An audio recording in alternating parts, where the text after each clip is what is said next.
അപ്പോൾ നമ്മൾ എല്ലാ ദിവസവും കറണ്ട് അഫയേഴ്സിന്റെ ക്ലാസ് കാണും. ഇപ്പം മുമ്പ് നമ്മൾ വൊക്കാബുലറി ചെയ്തതുപോലെ കറണ്ട് അഫയേഴ്സിന്റെ ക്ലാസ് കാണും. ഓക്കെ, കറണ്ട് അഫയേഴ്സ് എല്ലാ പരീക്ഷകൾക്കും പ്രധാനപ്പെട്ടതായതുകൊണ്ട് അത് പഠിച്ചേ പറ്റുള്ളൂ. നിങ്ങൾക്ക് വേണമെങ്കിൽ ഉത്തരം കമന്റ് ചെയ്യാവുന്നതാണേ.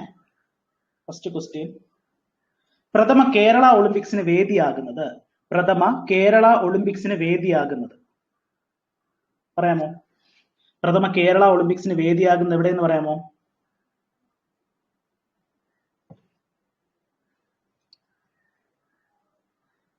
ഓക്കെ, പ്രഥമ കേരള ഒളിമ്പിക്സിന് വേദിയാകുന്നത് തിരുവനന്തപുരമാണ്. തിരുവനന്തപുരം വളരെ പ്രധാനപ്പെട്ടതാണ്. പ്രഥമ കേരള ഒളിമ്പിക്സിന് വേദിയാകുന്നത് തിരുവനന്തപുരമാണ്. പ്രഥമ കേരള ഒളിമ്പിക്സിന് വേദിയാകുന്നത് രാജ്യത്ത് തന്നെ ആദ്യമായിട്ടാണ് ഒരു സംസ്ഥാനത്ത് ഒളിമ്പിക്സ് നടക്കുന്നത്. രാജ്യത്ത്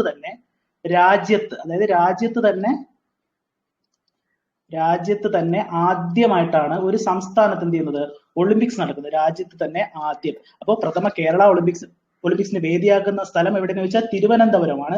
തിരുവനന്തപുരം. ഇനി ഇതിന്റെ ഭാഗ്യചിഹ്നം ആർക്കെങ്കിലും പറയാമോ? ഭാഗ്യചിഹ്നം. പ്രഥമ കേരള ഒളിമ്പിക്സിന് വേദിയാകുന്നത് തിരുവനന്തപുരം. രാജ്യത്തിന് ആദ്യമായിട്ടാണ് ഇതിന്റെ ഒളിമ്പിക്സ് നടക്കുന്നത്. കേരള ഒളിമ്പിക്സിന്റെ ഭാഗ്യചിഹ്നമായി അതെ കറക്റ്റാണ്. നീരജ് എന്ന മുയലാണ്. നീരജ് എന്ന മുയലാണ് ഭാഗ്യചിഹ്നമായി തെരഞ്ഞെടുത്തത്. നീരജ് എന്ന മുയലാണ്. ഈ നീരജ് എന്ന മുയൽ നീരജ് ആരാണ്? നീരജ് ചോപ്ര അല്ലെ? നീരജ് ചോപ്രയുടെ ബഹുമാനാർത്ഥം നീരജ് എന്ന മുയലിനെയാണ് ഭാഗ്യചിഹ്നമായി തെരഞ്ഞെടുത്തത്. ഭാഗ്യചിഹ്നം. അപ്പൊ ഇത്രയാണ് നമ്മൾ പഠിച്ചത്. ഫസ്റ്റ് ക്വസ്റ്റ്യൻ എന്താണ്? പ്രഥമ കേരള ഒളിമ്പിക്സിന് വേദിയാകുന്നത് തിരുവനന്തപുരം. രാജ്യത്ത് തന്നെ ആദ്യമായിട്ടാണ് ഒരു സംസ്ഥാനം ഒളിമ്പിക്സ് നടത്തുന്നത്. ഭാഗ്യചിഹ്നമായി തെരഞ്ഞെടുക്കപ്പെട്ടത് നീരജ് എന്ന മുയലാണ്. നീരജ് എന്ന മുയൽ. ഓക്കെ, ഇനി അടുത്ത ക്വസ്റ്റ്യനിലോട്ട് പോകാം. രണ്ടാമത്തെ ചോദ്യം, ലോകത്തിലെ തന്നെ ഏറ്റവും വലിയ ഖാദി ദേശീയ പതാക മഹാത്മാഗാന്ധിയുടെ 152ാം ജന്മവാർഷികത്തോടനുബന്ധിച്ച് അനാവരണം ചെയ്തത് എവിടെ? പറയാമോ? ലോകത്തിലെ തന്നെ ഏറ്റവും വലിയ ഖാദി ദേശീയ പതാക മഹാത്മാഗാന്ധിയുടെ 152ാം ജന്മവാർഷികത്തോടനുബന്ധിച്ച് അനാവരണം ചെയ്തത് എവിടെയാണ്? അതെ, കറക്റ്റാണ്. ലേ ലഡാക്കിലാണ് അനാവരണം ചെയ്യപ്പെട്ടത്. ലോകത്തിലെ തന്നെ ഏറ്റവും വലിയ ദേശീയ പതാക മഹാത്മാഗാന്ധിയുടെ 152ാം ജന്മവാർഷികത്തോടനുബന്ധിച്ച് അനാവരണം ചെയ്ത ലേ ലഡാക്കിലാണ്. അപ്പൊ ഇതിനുശേഷം തന്നെ ഉദ്ഘാടനമായിരുന്നു ഈ ലേ ലഡാക്കിൽ സംഭവിച്ചത്. അതിനുശേഷം കുറച്ച് സ്ഥലങ്ങളിലും കൂടെ ഇതിന്റെ പ്രദർശനം ഉണ്ടായിരുന്നു. ഓക്കെ, അത് ഓരോ പ്രത്യേക ദിവസങ്ങളിലാണ് അതിന്റെ പ്രദർശനം ഉണ്ടായിരുന്നത്. ഓക്കെ, നമുക്ക് നോക്കാം. ആദ്യമായിട്ട് ഇനാഗുറേഷൻ നടന്നത് ലേ ലഡാക്കിലാണ്. അതിനുശേഷം ഒക്ടോബർ 8 എന്താണ് പ്രത്യേകത എന്ന് പറയാമോ? ഒക്ടോബർ 8 ഇത് പ്രദർശിപ്പിക്കാൻ മാത്രം ഉണ്ടായ പ്രത്യേകത എന്തായിരിക്കും അറിയാമോ? October 8 air force day. എന്താണ്? എയർഫോഴ്സ് ഡേയുടെ അന്ന് ഇത് പ്രദർശിപ്പിക്കുകയുണ്ടായി. എവിടെയെന്നറിയാമോ? ഹിൻഡൻ എയർബേസിൽ ഇത് പ്രദർശിപ്പിക്കുകയുണ്ടായി. ഹിൻഡൻ എയർബേസ്.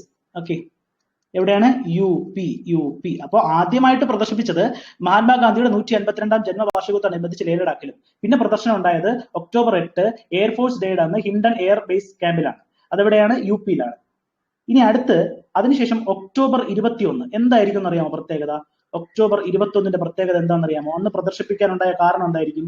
ആർക്കെങ്കിലും പറയാമോ? ഒക്ടോബർ 21 എന്ന് പറയുന്നത് കോവിഡ് വാക്സിനേഷൻ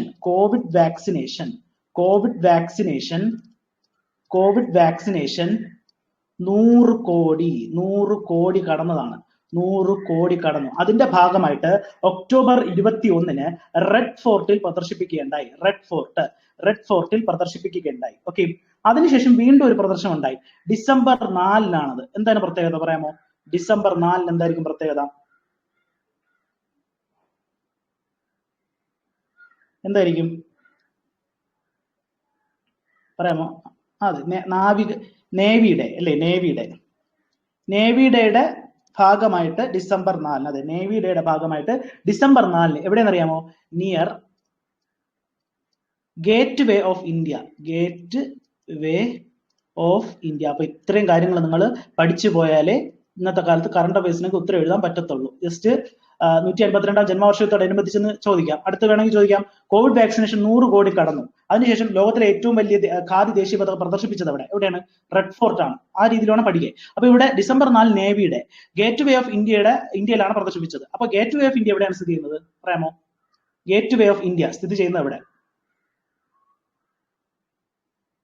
എവിടെയാണ് gate way of India?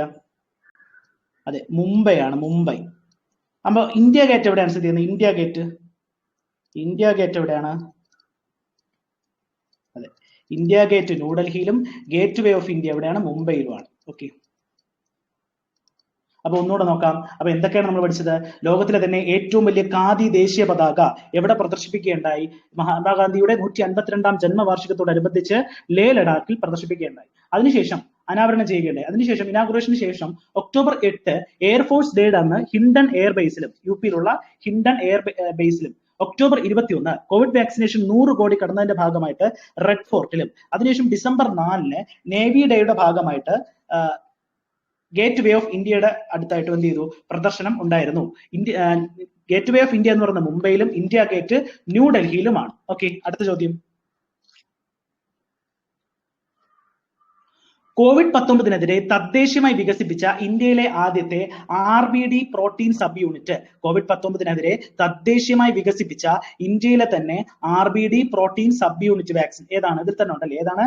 Corbevax ആണ്. കോർബിവാക്സ് ആണ് COVID-19-നെതിരെ തദ്ദേശീയമായി വികസിപ്പിച്ച ഇന്ത്യയിലെ ആദ്യത്തെ RBD protein sub unit vaccine. എന്താണ് RBD? ശ്രദ്ധിച്ചു നോക്കണേ, RBD protein sub unit vaccine ഏതാണ്? കോർബിവാക്സ്. കോർബിവാക്സ് ആരാണ് വികസിപ്പിച്ചത്?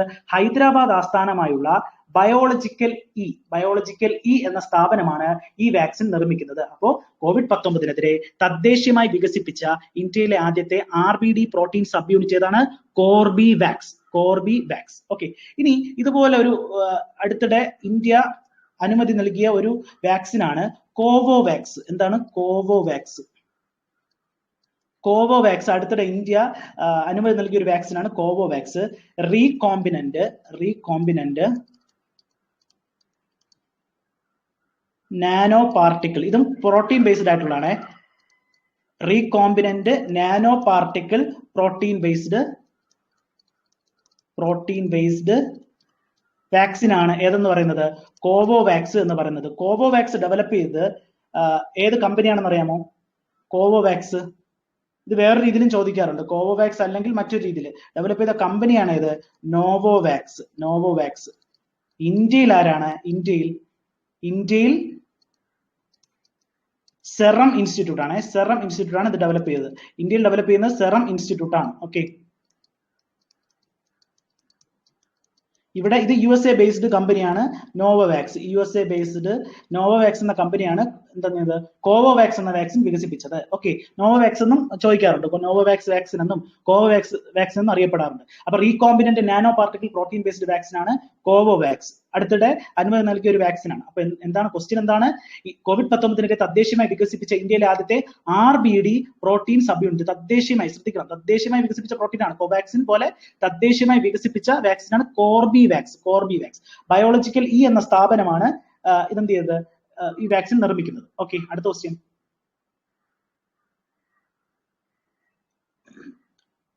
ഇന്ത്യയിലെ ആദ്യത്തെ മിനിയേച്ചർ എക്കോ ടൂറിസം പദ്ധതി.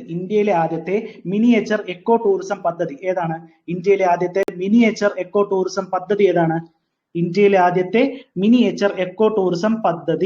പറയാമോ?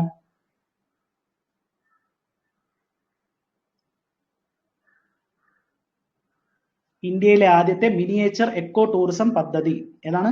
കൊടികുത്തിമലയാണ്. കൊടികുത്തിമല. ഇന്ത്യയിലെ ആദ്യത്തെ മിനിയേച്ചർ എക്കോ ടൂറിസം പദ്ധതി ഏതാണ്?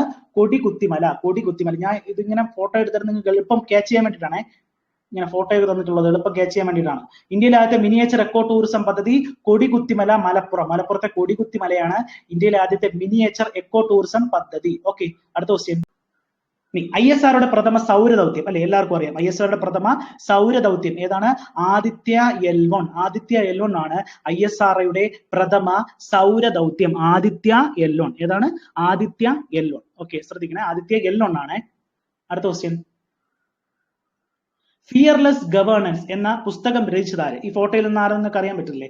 ഫിയർലെസ് ഗവേണൻസ് എന്ന ബുക്ക് രചിച്ചതാരാണ്? ഫിയർലെസ് ഗവേണൻസ് എന്ന പുസ്തകം രചിച്ചതാരാണ്? അതെ, കിരൺ ബേദി. ഫിയർലെസ് ഗവേണൻസ് എന്ന പുസ്തകം രചിച്ചത് കിരൺ ബേദിയാണ്. കിരൺ ബേദി. എന്താണ് കിരൺ ബേദിയുടെ പ്രത്യേകത? എന്താണ് കിരൺ ബേദിയുടെ പ്രത്യേകത? ഫിയർലെസ് ഗവേണൻസ് എന്ന പുസ്തകം രചിച്ചു ആര്? കിരൺ ബേദി. കിരൺ ബേദി. കിരൺ ബേദിയുടെ പ്രത്യേകത എന്താണ് പറയാമോ? അതെ, ഇന്ത്യയുടെ ആദ്യ വനിതാ IPS ഓഫീസർ അല്ലെ? IPS ഓഫീസറാണ് ആര്? കിരൺ ബേദി. കിരൺ ബേദി. ഓക്കെ, ഇനി ഈ പുതുച്ചേരിയുടെ ലഫ്റ്റനന്റ് ഗവർണർ ആയിരുന്നു കിരൺ ബേദി. നിലവിൽ ആരാണ്? നിലവിലെ പുതുച്ചേരി ലഫ്റ്റനന്റ് ഗവർണർ ആരെന്ന് പറയാമോ?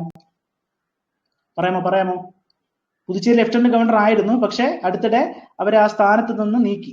ഓക്കെ, ആരാണെന്ന് പറയാമോ? നിലവിലെ പുതുച്ചേരി ലഫ്റ്റനന്റ് ഗവർണർ ആരാണ്? കിരൺ ബേദി അല്ല. കിരൺ ബേദിയെ ആ സ്ഥാനത്ത് നിന്ന് നീക്കുകയുണ്ടായി. നിലവിൽ ആരാണ്? ആർക്കെങ്കിലും പറയാമോ? അതെ, വെരി ഗുഡ്, കറക്റ്റ് ആണ്. തമിഴ് എസ് ഐ പ്രഫുൽ പട്ടേൽ ഒന്നുമല്ല. തമിഴ് എസ് ഐ സൗന്ദരരാജനാണ് ആര്? നിലവിലെ പുതുച്ചേരി ലഫ്റ്റനന്റ് ഗവർണർ. ഓർത്തിരിക്കണേ, കറണ്ട് അഫയേഴ്സ് ആണ്. ഈയിടെ അവരെ ആ പദവിയിൽ നിന്ന് നീക്കുകയും തമിഴിസൈ സൗന്ദരരാജനെ പുതുച്ചേരിയിലെ ലഫ്റ്റനന്റ് ഗവർണറായിട്ട് നിയമിക്കുകയും ചെയ്തു. തമിഴിസൈ സൗന്ദരരാജൻ. ഇനി ഈ കിരൺ ബേദിയുമായി ബന്ധപ്പെട്ട് ഒരു ക്വസ്റ്റ്യൻ കൂടെ പരീക്ഷയ്ക്ക് കറണ്ട് അഫയേഴ്സ് ആയിട്ട് ചോദിക്കാം. ശ്രദ്ധിക്കണേ, UN സിവിൽ പോലീസ് ഉപദേഷ്ടാവ്. UN സിവിൽ പോലീസ് ഉപദേഷ്ടാവായി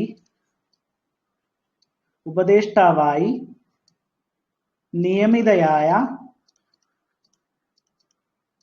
ഇന്ത്യക്കാരി എന്ന രീതിയിൽ ചോദിക്കാം. UN സിവിൽ പോലീസ് ഉപദേഷ്ടാവായി നിയമിതയായ ഇന്ത്യക്കാരി. ആദ്യമായിട്ടാണ് ഇങ്ങനെ ഒരാളെ നിയമിക്കുന്നത്, ഇന്ത്യക്കാരി, ഒരു വനിതയെ നിയമിക്കുന്നത്. ആരാണ്? കിരൺ ബേദി. ഓക്കെ, അത് പരീക്ഷയ്ക്ക് ചോദിക്കാം. കറണ്ട് അഫയേഴ്സ് ആണ്, നോട്ട് ചെയ്യണേ. Kiran Bedi. UN civil police ഉപദേഷ്ടാവായി നിയമിതയായ ഇന്ത്യക്കാരിയാണ് കിരൺ ബേദി. അപ്പൊ എന്തൊക്കെ പഠിച്ചു? കിരൺ ബേദി ഫിയർലെസ് ഗവേണൻസ് എന്ന പുസ്തകം രചിച്ചത് കിരൺ ബേദിയാണ്. ഇന്ത്യയുടെ ആദ്യത്തെ വനിതാ IPS ഓഫീസർ എന്ന പദവി. പിന്നെ അതുപോലെ തന്നെ ആദ്യ വനിത. ഓക്കെ, ഇന്ത്യയിലെ നിലവിലെ പുതുച്ചേരി ലഫ്റ്റനന്റ് ഗവർണർ ആരാണ്? തമിഴിസൈ സൗന്ദരരാജനാണ്. ഈ തമിഴിസൈ സൗന്ദരരാജൻ മറ്റൊരു സംസ്ഥാനത്തെ ഗവർണർ കൂടിയാണ്. എന്ന് പറയാമോ? മറ്റൊരു സംസ്ഥാനത്തെ ഗവർണർ കൂടിയാണ് തമിഴിസൈ സൗന്ദരരാജൻ. അതെ, വെരി ഗുഡ്. തെലങ്കാന സംസ്ഥാനത്തിന്റെ ഗവർണർ, നിലവിലെ തെലങ്കാന സംസ്ഥാനത്തെ ഗവർണർ കൂടിയാണ് ആര്? തമിഴിസൈ സൗന്ദരരാജൻ. ഓക്കെ, ഇനി തെലങ്കാന. UN സിവിൽ പോലീസ് ഉപദേഷ്ടാവായി നിയമിതയായ ഇന്ത്യക്കാരിയാണ് കിരൺ ബേദി. ഓർത്തിരിക്കണേ, UN സിവിൽ ഉപദേഷ്ടാവായി നിയമിതയായ ഇന്ത്യക്കാരി കിരൺ ബേദി. കറണ്ട് അഫയേഴ്സ് ആണ്. ഓക്കെ, അടുത്ത ക്വസ്റ്റ്യൻ. 2021 51ാമത് ഓടക്കുഴൽ അവാർഡ് നേടിയത് ആരാണ്?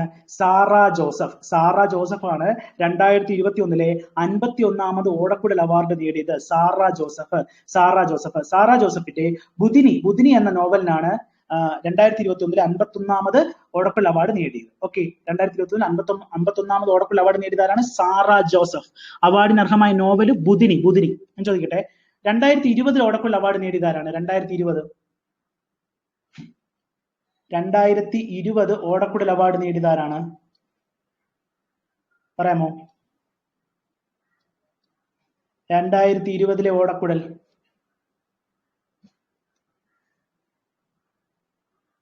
പറയാമോ? 2020 ഓടക്കുഴൽ അവാർഡ് ലഭിച്ചതാർക്ക്? ഓക്കെ, ആർക്കും ലഭിച്ചില്ല കേട്ടോ, അതായത് 2020 ആർക്കും കൊടുത്തിട്ടില്ല ഈ അവാർഡ്. 2020 ആർക്കും കൊടുത്തിട്ടില്ല. 2019 ആര്? 2019 ഓടക്കുഴൽ അവാർഡ് ആർക്കാണ്? N പ്രഭാകരൻ. 2019 ആർക്ക്? N പ്രഭാകരൻ. ഏത് കൃതിക്കാണെന്ന് പറയാമോ N പ്രഭാകരന് കിട്ടുന്നത്? 2020 ആർക്കും അവാർഡ് കൊടുക്കേണ്ടായില്ല. N പ്രഭാകരന് 2019 ഏത് കൃതിക്കാണ് കിട്ടിയത്? പറയാമോ? അതെ, മായാമനുഷ്യൻ എന്ന കൃതിക്കാണ് എൻ പ്രഭാകരന് അവാർഡ് ലഭിച്ചത്, ഓടക്കുഴൽ അവാർഡ് ലഭിച്ചത്. ഓക്കെ, അപ്പോ 2021 51ാമത് ഓടക്കുഴൽ അവാർഡ് നേടിയത് സാറ ജോസഫാണ്. അവാർഡിന് അർഹമായ കൃതി ഏതാണ്? ബുധിനി. ബുധിനി എന്ന കൃതിക്കാണ് അവാർഡ് ലഭിച്ചത്.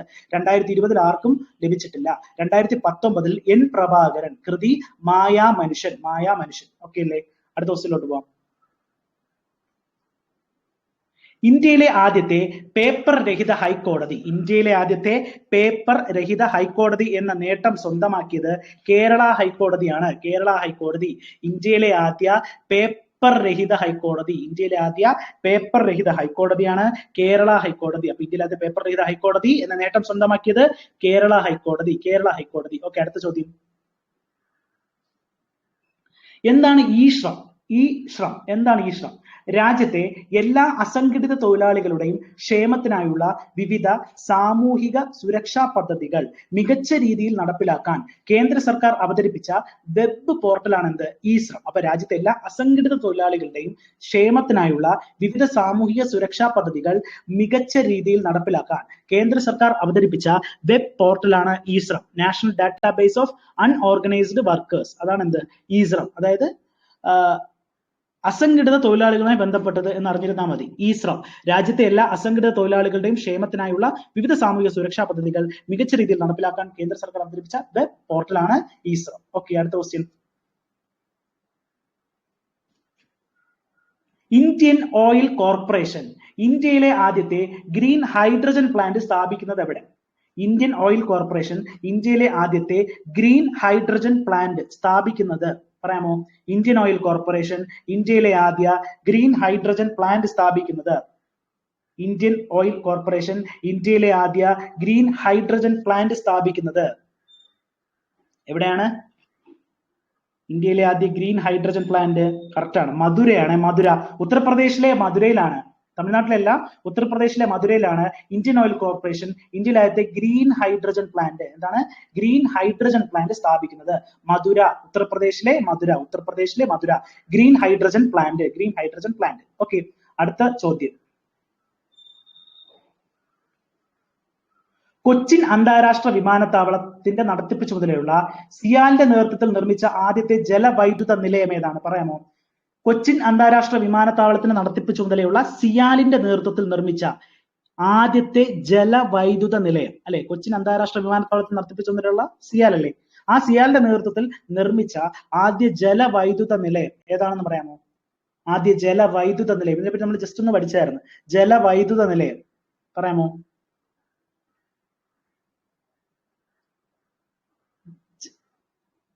ജലവൈദ്യുത നിലയമാണ്. എവിടെയാണെന്ന് അറിയാമോ?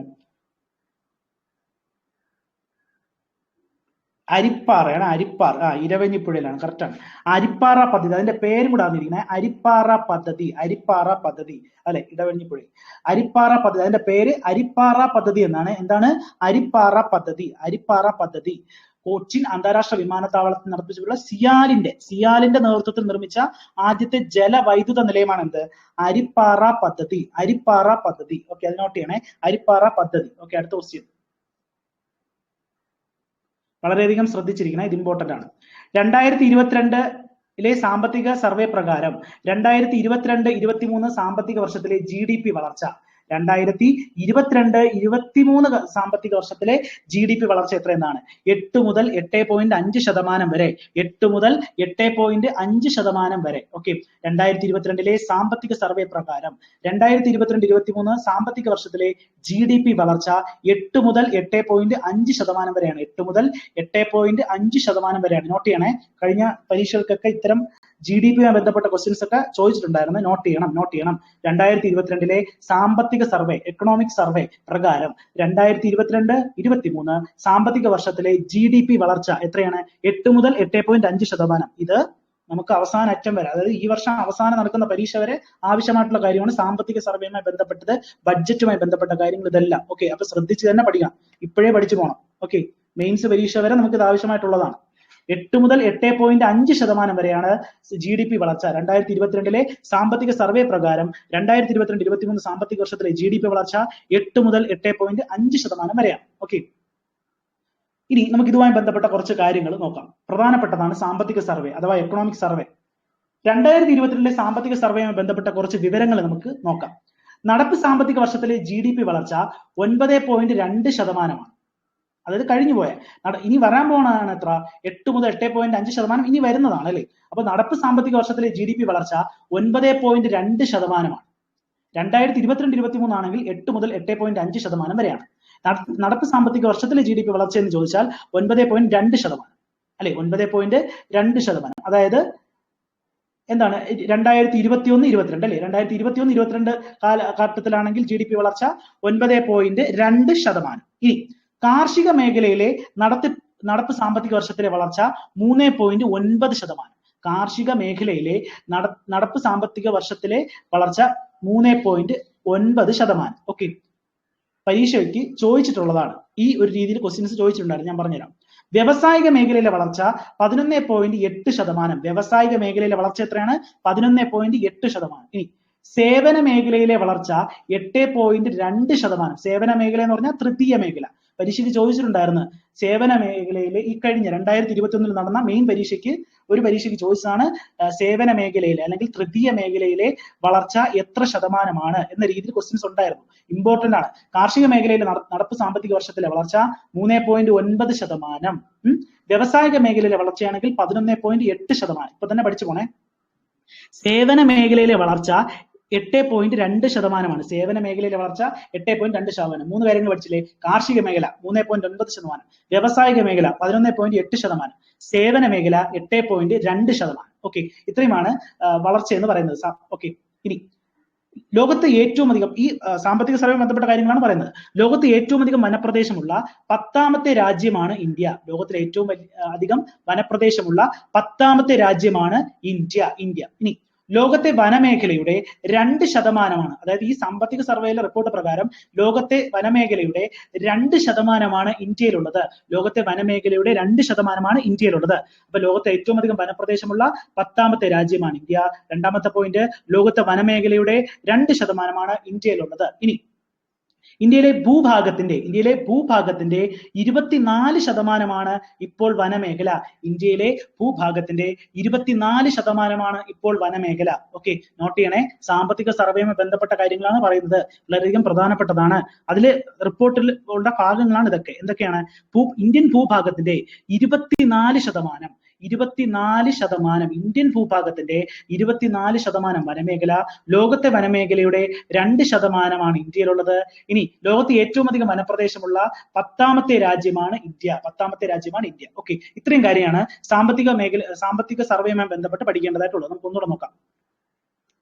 2022 സാമ്പത്തിക സർവേ പ്രകാരം 2022-23 കാലഘട്ടത്തിൽ അല്ലെങ്കിൽ 2022-23 സമയത്ത് സാമ്പത്തിക വർഷത്തിലെ GDP വളർച്ച എത്രയാണ്?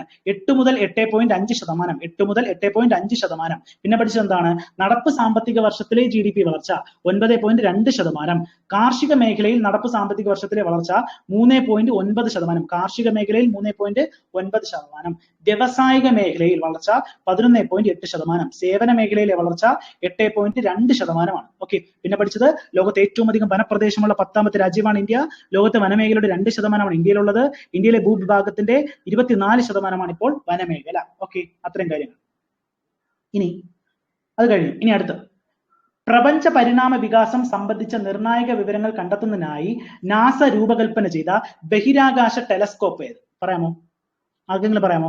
പ്രപഞ്ച പരിണാമ വികാസം സംബന്ധിച്ച നിർണായക വിവരങ്ങൾ കണ്ടെത്തുന്നതിനായി നാസ രൂപകൽപ്പന ചെയ്ത ബഹിരാകാശ ടെലസ്കോപ്പാണ്. ഓക്കെ, ബഹിരാകാശ ടെലസ്കോപ്പാണ്. ഓക്കെ, ഏതാണ്? ജെയിംസ് വെബ് ആണ്. ഏതാണ്? James Webb. നോട്ട് ചെയ്യണേ. James Webb. പ്രപഞ്ച പരിണാമ വികാസം സംബന്ധിച്ച നിർണായക വിവരങ്ങൾ കണ്ടെത്തുന്നതിനായി നാസ രൂപകൽപ്പന ചെയ്ത ബഹിരാകാശ ടെലസ്കോപ്പാണ് James Webb. Okay, James Webb note ചെയ്ത് പോണേ. ഇനി ഈ ജെയിംസ് വെബിന്റെ പ്രത്യേകത എന്ന് പറയുന്നത്, എന്താണെന്ന് അറിയാമോ? ലോകത്തിലെ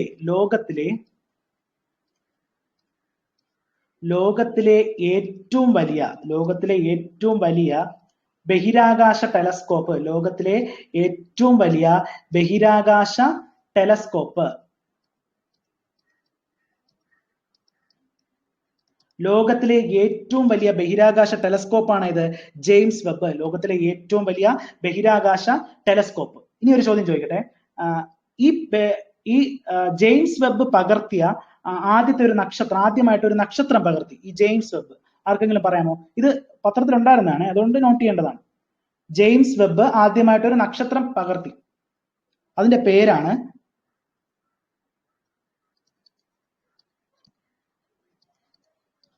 പകർത്തിയ ആദ്യ നക്ഷത്രമാണ് ഇത് HD 844006 എന്ന നക്ഷത്രത്തെയാണ് ഇത് ആദ്യമായിട്ട് പകർത്തുന്നത്. HD 84406. ഇതിന്റെ മറ്റൊരു പേര് ഉർസ മേജർ എന്നറിയപ്പെടുന്ന HD 84406 എന്ന നക്ഷത്രമാണ് ഇത് ആദ്യമായി പകർത്തുന്നത്. ഓക്കെ, അപ്പോ ലോകത്തിലെ ഏറ്റവും വലിയ ബഹിരാകാശ ടെലസ്കോപ്പാണ് ജെയിംസ് വെബ്. ജെയിംസ് വെബ് എന്ന് പറയുന്നത് പ്രപഞ്ച പരിണാമ വികാസം സംബന്ധിച്ച നിർണായക വിവരങ്ങൾ കണ്ടെത്തുന്നതിനായി നാസ രൂപകൽപ്പന ചെയ്ത ബഹിരാകാശ ടെലസ്കോപ്പാണ് ജെയിംസ് വെബ്. ലോകത്തിലെ ഏറ്റവും വലിയ ബഹിരാകാശ ടെലസ്കോപ്പാണ് ജെയിംസ് വെബ്. ഇനി ഉർസ മേജർ അറിയില്ല, പത്രത്തിൽ കണ്ടതാണ്, എനിക്കറിയത്തില്ല, നോക്കിയിട്ട് പറയാം. പകർത്തിയ ആദ്യ നക്ഷത്രം HD 84406. അതിൽ ഉർസ മേജർ എന്നാണ് കിടപ്പുള്ളത്. ഉർസ മേജർ എന്നറിയപ്പെടുന്ന HD 406 ഓക്കെ നക്ഷത്ര സമൂഹമായിരിക്കും. ഓക്കെ, ഞാൻ നോക്കിയിട്ട് പറയാം. Okay, Ursa major. ഓക്കെ, അടുത്തത്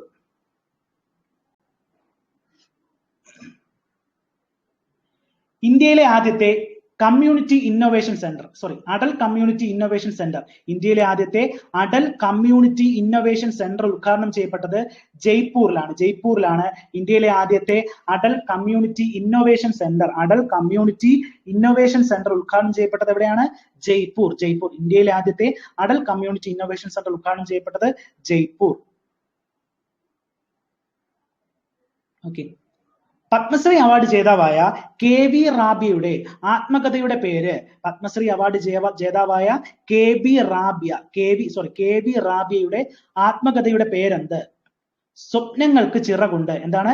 സ്വപ്നങ്ങൾക്ക് ചിറകുകളുണ്ട്. പത്മശ്രീ അവാർഡ് ജേതാവായ KV റാബിയയുടെ ആത്മകഥയുടെ പേരാണ് സ്വപ്നങ്ങൾക്ക് ചിറകുകളുണ്ട്. ഓക്കെ, നോട്ട് ചെയ്യണേ. ഈ കഴിഞ്ഞ പത്മശ്രീ ലഭിച്ചില്ലേ 2021 22 കൊടുത്തില്ലേ, അതില് KV റാബിയ എന്ന വ്യക്തിയുണ്ട്. ആ KV റാബിയയുടെ ആത്മകഥയുടെ പേരാണ് സ്വപ്നങ്ങൾക്ക് ചിറകുകളുണ്ട്. ഓക്കെ, ഇനി നമുക്ക് പത്മശ്രീ, പത്മഭൂഷൺ അതുമായി ബന്ധപ്പെട്ട കാര്യങ്ങൾ നോക്കാം. പത്മവിഭൂഷൺ, ആദ്യമായി പഠിക്കുന്ന പത്മവിഭൂഷൺ ആണ് അന്തരിച്ച സംയുക്ത സേനാ മേധാവി ജനറൽ ബിപിൻ റാവത്ത്. ആരാണ്? General Bipin Rawat. Okay, general Bipin Rawat Padma Vibhushan കിട്ടിയവരാണ്. ഗവർണറും UP മുഖ്യമന്ത്രിയുമായിരുന്ന കല്യാൺ സിംഗ്. ആരൊക്കെയാണ്? ഗവർണറും UP മുഖ്യമന്ത്രിയുമായിരുന്ന കല്യാൺ സിംഗ്. ഇനി മഹാരാഷ്ട്രയിലെ ശാസ്ത്രീയ സംഗീതജ്ഞ പ്രഭ ആത്രയ്ക്ക് കിട്ടി. അതുപോലെ ഹിന്ദു മതഗ്രന്ഥം പ്രസാധകരായ ഗീതാ പ്രസിന്റെ ചെയർമാനായിരുന്ന രാധേശ്യാം കേംക ഇനി എന്നിവർ പത്മവിഭൂഷൺ ബഹുമതിക്ക് അർഹരായി. നമുക്ക് നോക്കാം ഒന്നുകൂടെ. അതായത് ഒന്ന്, അന്തരിച്ച സംയുക്ത സേനാ മേധാവി ബിപിൻ റാവത്ത്. നമുക്ക് ഓക്കെ. ഇനി ഗവർണറും UP മുഖ്യമന്ത്രിയുമായിരുന്ന കല്യാൺ സിംഗ്. അതാണ് കല്യാൺ സിംഗ്. ഇനി മഹാരാഷ്ട്രയിലെ ശാസ്ത്രീയ സംഗീതജ്ഞയായ പ്രഭ അത്രെ. ഇനി ഹിന്ദു മതഗ്രന്ഥം പ്രസാധകരായ ഏത് പ്രസ്സാണ്? ഗീതാ പ്രസ്. നോട്ട് ചെയ്യണേ. ഗീതാ പ്രസിന്റെ ചെയർമാനായിരുന്ന രാധേശ്യാം കേംക. ഓക്കെ, എന്നിവർ പത്മവിഭൂഷൺ ബഹുമതിക്ക് അർഹരായി. വേണമെങ്കിൽ മാറിയ പരീക്ഷാ രീതികൾക്കനുസൃതമായി താഴെ കൊടുത്തിരിക്കുന്നവയിൽ പത്മഭൂഷൺ 2021 പത്മഭൂഷൺ ലഭിക്കാത്തതാർക്ക് എന്ന രീതിയിൽ ക്വസ്റ്റ്യൻസ് ഉണ്ടാവും.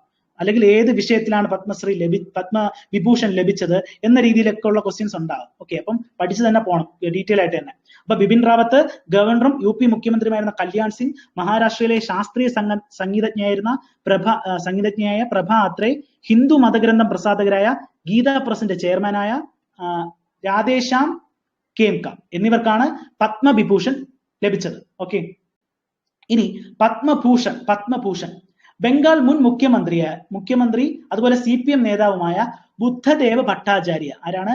ബുദ്ധദേവ് ഭട്ടാചാര്യ. പത്മഭൂഷൺ ആണ് പറയുന്നത്. ബംഗാൾ മുൻ മുഖ്യമന്ത്രിയായിരുന്ന അല്ലെങ്കിൽ CPM നേതാവുമായ ബുദ്ധദേവ് ഭട്ടാചാര്യ. ഈ ബുദ്ധദേവ് ഭട്ടാചാര്യ പുരസ്കാരം നിരസിക്കുകയുണ്ടായി. പുരസ്കാരം നിരസിച്ചു. ഓക്കെ. ഇനി ജമ്മു കാശ്മീർ മുൻ മുഖ്യമന്ത്രിയും മുൻ കേന്ദ്രമന്ത്രിയുമായ കോൺഗ്രസ് നേതാവുമായ ഗുലാം നബി ആസാദ്. ആരാണ്? ഗുലാം നബി ആസാദ്. ജമ്മു കാശ്മീർ മുൻ മുഖ്യമന്ത്രിയും മുൻ കേന്ദ്രമന്ത്രിയുമാണ് ഗുലാം നബി ആസാദ്. ഇനി ഒഡിയ എഴുത്തുകാരിയായ പ്രതിഭ റായ്. ആരാണ്? ഒഡിയ എഴുത്തുകാരിയായ പ്രതിഭ റായ്. മൈക്രോസോഫ്റ്റ് സിഇഒ ആയ സത്യ നാദല്ലെ. ഈ ആൽഫബറ്റ് സിഇഒ, അതായത് ഗൂഗിളിന്റെ സിഇഒ ആയ സുന്ദർ പിച്ചെ. അപ്പൊ സുന്ദർ പിച്ചയ്ക്ക് കിട്ടി, സത്യ നാദല്ലയ്ക്ക് കിട്ടി. ഓക്കെ. സിറം ഇൻസ്റ്റിറ്റ്യൂട്ട് ചെയർമാനായ സൈറസ് പൂനാവാല. ആരാണ്? സിറം ഇൻസ്റ്റിറ്റ്യൂട്ട് ചെയർമാനായ സൈറസ് പൂനാവാല. ഇനി ഭാരത് ബയോടെക്കിന്റെ സ്ഥാപകരായ കൃഷ്ണ എല്ലയും ഭാര്യ സുചിത്ര എല്ലയും. ഭാരത് ബയോടെക്കിന്റെ സ്ഥാപകരായ കൃഷ്ണ എല്ല, ഭാര്യ സുചിത്ര എല്ല. ഇനി Tata Sons chairman N Chandrasekharan. Tata sons ചെയർമാനായ എൻ ചന്ദ്രശേഖരൻ. ബംഗാളി നടൻ വിക്ടർ ബാനർജി. പാരാലിമ്പിനായ ദേവേന്ദ്ര ജജാരിയ. ആരാണ്? ജാവലിൻ ത്രോ ആയ ദേവേന്ദ്ര ജജാരിയ. ഇനി തുടങ്ങി 17 പേർക്കാണ് പത്മഭൂഷൺ ലഭിച്ചത്. പത്മഭൂഷൺ. ഓക്കെ. അപ്പൊ പത്മഭൂഷൺ ആരൊക്കെയാണെന്ന് ഒന്നുകൂടെ പറയാം. ബുദ്ധദേവ് ഭട്ടാചാര്യ ബംഗാൾ മുൻ മുഖ്യമന്ത്രിയും CPM നേതാവുമായിരുന്നു. CPM നേതാവുമാണ്. പുരസ്കാരം നിരസിച്ചു. ഈ ജമ്മു കാശ്മീർ മുൻ മുഖ്യമന്ത്രിയുമായ അല്ലെങ്കിൽ കേന്ദ്രമന്ത്രിയായ കോൺഗ്രസ് നേതാവ് ഗുലാം നബി ആസാദ്. അതുപോലെ ഒഡിയ എഴുത്തുകാരി പ്രതിഭ റായ്. മൈക്രോസോഫ്റ്റിന്റെ സിഇഒ സത്യ നാദല്ലെ. ഗൂഗിളിന്റെ CEO Sundar Pichai. Serum Institute chairman Cyrus Poonawalla. Bharat ബയോടെക്കിന്റെ സ്ഥാപകരായ കൃഷ്ണ എല്ല, ഭാര്യ Suchitra Ella. Tata Sons chairman N Chandrasekaran. പിന്നെ ബംഗാളി നടനായ വിക്ടർ ബാനർജി. പാരാലിമ്പിനാരാണ്? ദേവേന്ദ്ര ജജാരിയ തുടങ്ങി 17 പേർക്കാണ് എന്ത് ലഭിച്ചത്? പത്മഭൂഷൺ ലഭിച്ചത്. അപ്പൊ പത്മഭൂഷൺ പഠിച്ചു, പത്മവിഭൂഷൺ പഠിച്ചു. ഇനി പത്മശ്രീയും കൂടെ നോക്കാം. ഒളിമ്പിക് സ്വർണ്ണ മെഡൽ ജേതാവായ നീരജ് ചോപ്രയ്ക്ക് സ്വർണ്ണ മെഡൽ ജേതാവായ നീരജ് ചോപ്രയ്ക്ക് എന്തേ കിട്ടിയുള്ളൂ? പത്മശ്രീയെ കിട്ടിയുള്ളൂ. പരീക്ഷയിൽ ചോദിക്കും. ഒളിമ്പിക് സ്വർണ്ണ മെഡൽ ജേതാവായ നീരജ് ചോപ്രയ്ക്ക് കിട്ടിയത് എന്താണ്? പത്മശ്രീയാണ്. പത്മവിഭൂഷൺ അല്ല, പത്മശ്രീ. സ്വർണ്ണ മെഡൽ ജേതാവ് നീരജ് ചോപ്ര, ജാവലിൻ ത്രോ അല്ലെ. എന്നാൽ നേരത്തെ ദേവേന്ദ്ര ജജാരിക്ക് പത്മഭൂഷൺ കിട്ടുകയുണ്ടായി അല്ലെ. പത്മഭൂഷൺ കിട്ടി. മുൻ ദേശീയ football captain Brahmanand Sangh Walker. ഇനി പാരാലിമ്പിനായ അവനി ലഖേര അല്ലെ. ഷൂട്ടിംഗ് അവനി ലഖേര 2 മെഡൽ കിട്ടി പാരാലിമ്പിക്സിൽ. പരീക്ഷയ്ക്ക് ഒരുപാട് തവണ ചോദിച്ചതാണ്. പാരാലിമ്പ്യൻ അവനി ലഖേര. അതുപോലെ ഒളിമ്പ്യൻ വന്ദന കടാരിയ. ഹോക്കി താരമാണ് വന്ദന കടാരിയ. പിന്നെ പാരാലിമ്പിനായ സുമിത് ആൻഡിൽ. പിന്നെ ജാവലിൻ ത്രോയാണ്. അതുപോലെ തമിഴ് നടി ഷൗക്കർ ജാനകി. ഗായകൻ സോനു നിഗം. വ്യവസായി സവാജി ഭായ് ഗൊലാഖിയ എന്നിവരടക്കം 107 പേർക്കാണ് എന്ത് ലഭിച്ചത്? പത്മശ്രീ ലഭിച്ചത്. അപ്പൊ പത്മശ്രീ ആർക്കൊക്കെ എന്നോട് നോക്കാം. ഒളിമ്പിക് സ്വർണ്ണ മെഡൽ ജേതാവായ നീരജ് ചോപ്ര കിട്ടിയത് പത്മശ്രീയാണ്. മുൻ ദേശീയ ഫുട്ബോൾ ക്യാപ്റ്റനായ ബ്രഹ്മാനന്ദ് സംഘ് വാൽക്കറിന് കിട്ടി. അതുപോലെ പാരാലിമ്പിനെ അവനി ലഖേര ഷൂട്ടിങ്ങിന്. ഒളിമ്പ്യനായ വന്ദന കടാരിയ. പാരാലിമ്പിനായ സുമിത് ആൻഡിൽ. തമിഴ് നടി ഷൗക്കർ ജാനകി. ഗായകൻ സോനു നിഗം. വ്യവസായി സവാജി ഭായ് ഗൊലാഖിയ എന്നിവരടക്കം 107 പേർക്കാണ് പത്മശ്രീ പുരസ്കാരം ലഭിച്ചത്. ഓക്കെ. ഇനി ഒരു കാര്യം കൂടെ നോട്ട് ചെയ്യണേ. പത്മഭൂമികളിലെ മലയാളി സാന്നിധ്യം, അതല്ലേ പ്രധാനം. പത്മഭൂമികളിലെ മലയാളി സാന്നിധ്യം. ഈ വർഷത്തെ പത്മശ്രീ പുരസ്കാരത്തിന് കേരളത്തിൽ നിന്നുള്ള 4 പേരാണ് അർഹരായത്. എത്ര പേര്? 4 പേർ. നോക്ക്, അത് ഡീറ്റെയിൽ ആയിട്ട് തന്നെ പഠിക്കണം. വെച്ചൂർ പശുവിന്റെ സംരക്ഷണത്തിന് ചുക്കാൻ പിടിച്ച ഡോക്ടർ ശോശാമ ഐപ്പ്. എന്താണ്? വെച്ചൂർ പശുവിന്റെ സംരക്ഷണത്തിന് ചുക്കാൻ പിടിച്ച ഡോക്ടർ ശോശാമ ഐപ്പ്. രണ്ടാമത് കളരിഗുരുവായ ശങ്കരനാരായണ മേനോൻ ചൂണ്ടയിൽ. ഉണ്ണിഗുരുക്കൾ എന്നാണ് അറിയപ്പെടുന്നു. ഓക്കെ. അപ്പോ ആർക്കൊക്കെയാണ്? വെച്ചൂർ പശുവിന്റെ സംരക്ഷണത്തിന് ചുക്കാൻ പിടിച്ച ഡോക്ടർ ശോശാമ ഐപ്പ്, കളരിഗുരുവായ ശങ്കരനാരായണ മേനോൻ, പിന്നെ കവി പി നാരായണക്കുറുപ്പ്. ഓക്കെ. കവി പി നാരായണക്കുറുപ്പ്. അടുത്തത് വളരെ ഇമ്പോർട്ടന്റ് ആണ്. ശാരീരിക വെല്ലുവിളികൾ നേരിട്ട് സാക്ഷരതാ പ്രവർത്തനങ്ങൾ സാന്നിധ്യമായ മലപ്പുറം തിരൂരങ്ങാടി സ്വദേശിയായ കെ വി റാബിയ. അതാണ് നമ്മൾ നേരത്തെ പഠിച്ച ആത്മകഥ. കെ വി റാബിയ എന്നിവരാണ് പത്മശ്രീ നേടിയ മലയാളികൾ. അപ്പൊ ആരൊക്കെയാണ്? വെച്ചൂർ പശുവിന്റെ സംരക്ഷണത്തിന് ചുക്കാൻ പിടിച്ച ഡോക്ടർ ശോശാമ ഐപ്പ്, കളരിഗുരുക്കളായ ശങ്കരനാരായണ മേനോൻ. അടുത്ത് ശങ്കരനാരായണ മേനോൻ ചൂണ്ടയിൽ, ഉണ്ണിഗുരുക്കൾ എന്നറിയപ്പെടുന്നു. കവി പി നാരായണക്കുറുപ്പ്. അതുപോലെ ഇതാണ് ഇമ്പോർട്ടന്റ്, ശാരീരിക വെല്ലുവിളികൾ നേരിട്ട് സാക്ഷരതാ പ്രവർത്തനങ്ങളിൽ ശ്രദ്ധേയ സാന്നിധ്യം. സാക്ഷരതാ പ്രവർത്തനം ശ്രദ്ധേയ സാന്നിധ്യമായ മലപ്പുറം തിരൂരങ്ങാടി സ്വദേശി KV റാബിയ എന്നിവരാണ് പത്മശ്രീ നേടിയ മലയാളികൾ എന്ന് പറയുന്നത്. പത്മശ്രീ നേടിയ മലയാളികൾ. ഓക്കെ, അപ്പൊ അവരുടെ ആത്മകഥയുടെ പേരെന്താണ്? സ്വപ്നങ്ങൾക്ക് ചിറകുകളുണ്ട്. സ്വപ്നങ്ങൾക്ക് ചിറകുകളുണ്ട്. അത് നോട്ട് ചെയ്യണേ. സ്വപ്നങ്ങൾക്ക് ചിറകുകളുണ്ട്. KV റാബിയ. സാക്ഷരതാ പ്രവർത്തനങ്ങളിൽ സജീവ സാന്നിധ്യം. ഓക്കെ, അത് കഴിഞ്ഞു. അപ്പൊ പത്മശ്രീ, പത്മഭൂഷൺ, പത്മവിഭൂഷൺ എന്നിവ പഠിച്ചു. പിന്നെ മലയാളി സാന്നിധ്യത്തെ പറ്റി പഠിച്ചു. ഡീറ്റെയിൽ ആയിട്ട് തന്നെ പഠിക്കുന്നത്. ഓക്കെ, അടുത്ത ചോദ്യം. സ്കൂൾ വിദ്യാർത്ഥികളിലെ ലഹരി ഉപയോഗം തടയാൻ വിമുക്തി പദ്ധതിയുടെ നേതൃത്വത്തിൽ നടപ്പിലാക്കിയ പ്രോജക്റ്റ് പറയാമോ? സ്കൂൾ വിദ്യാർത്ഥികളിലെ ലഹരി ഉപയോഗം തടയാൻ വിമുക്തി പദ്ധതിയുടെ നേതൃത്വത്തിൽ നടപ്പിലാക്കിയ പ്രോജക്റ്റ് ഏതെന്ന് പറയാമോ? ഓക്കെ, പദ്ധതിയുടെ പേര് ഉണർവ് എന്നാണ്. ഉണർവ്. അപ്പോ വിമുക്തി പദ്ധതിയുടെ നേതൃത്വത്തിൽ നടപ്പിലാക്കിയ പ്രോജക്റ്റ് ആണ് ഉണർവ്. ഉണർവ്, ഉണർവ്. ഓക്കെ, ഉണർവാണ്. ഉണർവ്.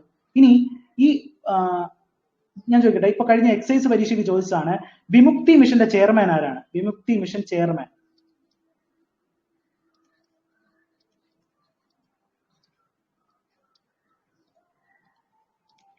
പറയാമോ?